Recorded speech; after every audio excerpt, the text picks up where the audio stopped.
Hi అండి.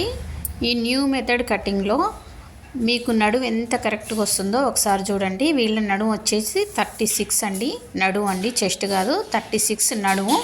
దీన్ని మనం 4 భాగాలు చేద్దాము. 4 భాగాలు చేస్తే 9 చూడండి, 9. అయితే మనకి ఇక్కడ నుంచి మనం నార్మల్గా మనం కొలుచుకుంటే ఇక్కడ చూడండి 6.5 వచ్చింది. ఇక్కడ నుంచి ఇక్కడికి డాట్ తీసేసి ఇక్కడ నుంచి కొలుచుకుంటే 9.5 వచ్చింది. ఇప్పుడు చూసారా, పావు ఎక్కువ వచ్చింది మనకి. 4వ డాటు చూడండి, ఇలా 4వ డాటు పట్టినప్పుడు మీకు ఇక్కడ క్లాత్ అనేది బయటకు వస్తుంది. మనం ఒక పావు ఇంచ్ అనేది ఇక్కడ తగ్గించుకోవాలి. ఇలా తగ్గించుకోకుండా మీరు కనుక డాట్ ఎక్కువ పడితే డాట్ లూజ్ అయిపోద్ది అనమాట. అంటే చెస్ట్లో లూజ్ వస్తుంది. ఇప్పుడు ఈ పావు తగ్గింది కదా, ఈ పావు తగ్గిస్తే మీకు చూడండి కరెక్ట్గా ఇప్పుడు మీకు 9 డాట్ వదిలేసి మళ్ళీ ఒకసారి టేప్తోని కొలుచుకోండి. కరెక్ట్గా 9 వచ్చింది.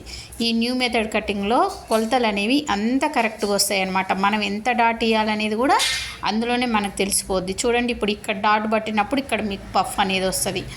ఇప్పుడు ఈ ఆర్మ్ హోల్ రౌండ్లో డాట్ పట్టినప్పుడు ఇంకా క్లియర్.